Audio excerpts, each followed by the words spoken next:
Hey, we are still at RSA 2020. We've been talking about all kinds of really interesting things that affect the market from a technical perspective, from a security perspective. How about we talk about the people?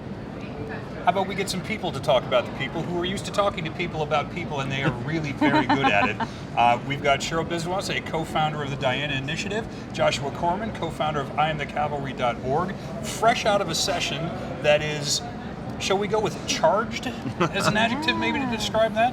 Yeah.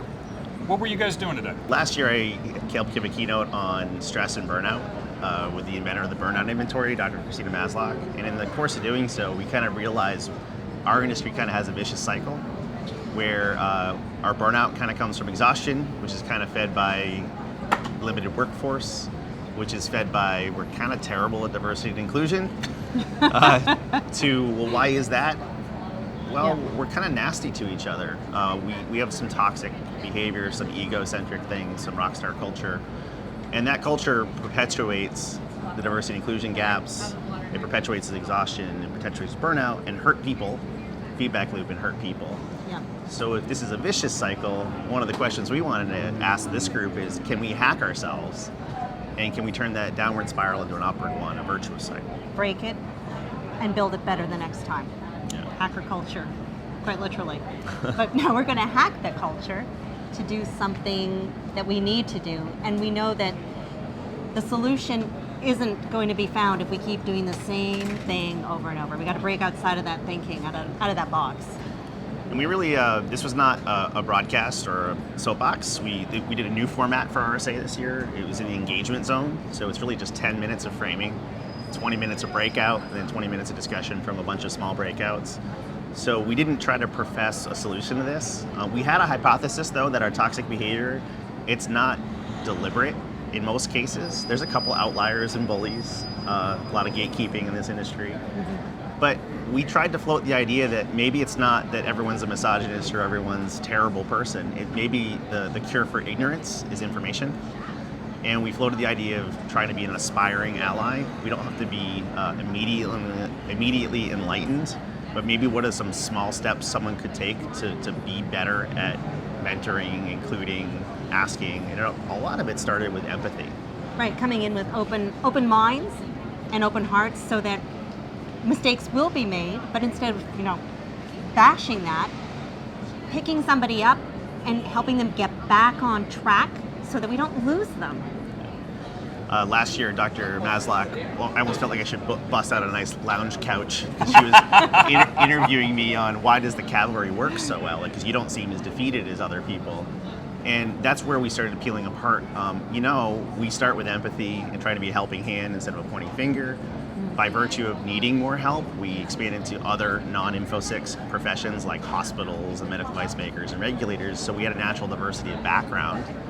And by virtue of having more backgrounds, we had more hands for many hands make for light work, and our efficacy went up. So that exhaustion was replaced with teamwork, and that cynicism was replaced with success. And it encouraged a feedback loop to keep finding newer and better and more diverse talent. So it's not that we woke up one day and said, let's do something we're obligated to do. It's that by focusing on our results, we stumbled upon some good behavior. Now the question becomes, how do we scale that so that everybody can be excellent to each other?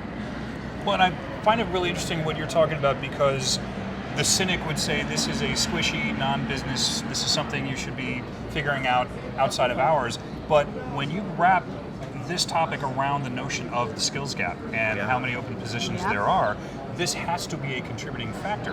And so if executive leadership is not looking at this, I won't call it a crisis, but it's close, as something that they need to fix every bit as much as they do defense against malware, data breaches, things like that, you're not going to have the people. No. Because existing people are either chasing them out or keeping them out. That's right, we talked about it. The problem is, it's not about the input pipe, it's about retention. Yeah. And we are doing gatekeeping because we are expecting them to come in with this list of criteria. What are we missing? We are missing people and potential that will help us solve the next generation of problems and adversaries. We are closing the door to the kind of thinking we need to be putting in place now. Yeah, in fact, there was an example at one of the breakout tables. A guy is in incident response, and if you've ever been in the middle of an incident, it's many days long, it's grueling hours, it's very stressful, and people start getting mean to each other, they start getting tired, they start making mistakes. Well, nobody's happy to have you there. Right. You're not happy to be there either. And But the humaning to each other seems to be the difference between unforced errors or being hard on the problems instead of on each other. And through my own incident response cases, I've seen you really do need to look out for people's fatigue levels, encourage them, tell them what they're doing right, make sure they take time off and get some sleep when they need to. We're going to be our best humans when we're best to each other, right. And we're not always doing that. From your perspectives, as you have worked together on this, and both the work that you do at I'm the Cavalry and at Diana Initiative, I mean, you are people is the business. Can I say people is the business? I think that's, we're going to go with that. My mother's a teacher. I'm going with that. How are you finding people's reaction to this? Do there tend to be shields that go up right away saying, well, I don't have privilege, I'm this? How do you get through anyone, not anyone or everyone, but there are barriers that people automatically have? People come in already believing or thinking, all right, prove me wrong. I didn't hear it this year, but last year a lot of folks were hating on the burnout talk, saying we're nothing special, we're no different than everyone else. And I said, fine, we're not. Help the people closest to you. So a lot of professions have these issues. Mm-hmm. We are just less aware of it and have done less accommodation for it. And even what was the conversation you had with the sound guy? He's not even in cybersecurity. Yeah. And we were told how glad he was to see this talk. He hadn't seen a talk like this in 7 years. Wow. And how vital and important it was, not just from his standpoint in his industry, but in his understanding of servicing hours for our industry. I think in a lot of ways we're humans, and we're a human enterprise, and we're going to have similar problems to other industries. But Dr. Maslach did point out last year that we do seem to share some features with nursing, where apparently in nursing they turn their burnout into turning on each other. So it creates a secondary source of stress. And she saw a lot of that behavior with some of our egocentric gatekeeping and territoriality. Doesn't mean we're bad folks. It just means this is our current state. If we have a superior desired state, if you want to see changes, you need to make changes. Yep. And it's worth trying. Well, you guys are definitely among the people who are pushing for the changes, who are motivating people to change. For those looking for more information about what both of you are up to, where you might be speaking next, projects that you're working on, where can they go? Well, I'm with the Diana Initiative. You can find us online. You can ping me on Twitter as Encrypted. I'm always happy to hear and help. And the Diana Initiative is actually putting on an online special event on Saturday, Leap Day, the 29th. So it's free. Join us. You can find me at Josh Corman online or IamTheCavalry.org. Cavalry, not Calvary. Yes, horses, not hills. It's also not Chipotle, by the way. Just including that. And one of the things we wanted to answer here is this topic Relevant. worth discussing? And I think the answer is a resounding yes. I think now what we need to do, and perhaps your venue could be it, we want to do this again, maybe with some more space to breathe, some more time.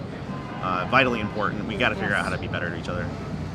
And this is, it's if you don't think this is a business issue, you are not paying close enough attention. We had the great fortune to do an excellent episode of the podcast with Cheryl. Josh, we're hoping to get you on at some point, and the both of you together to continue this conversation. You can find all that good stuff at threatvector.cylance.com. On Twitter, we are at Blackberry and at Cylance Inc. I am Matt Stephenson. You can find me at PacMatt73. I usually say something dumb right now to close this out. This is too big a deal, so I'm not going to do that. Go find the Diana Initiative. Go find IamTheCavalry.org. You'll be glad you did.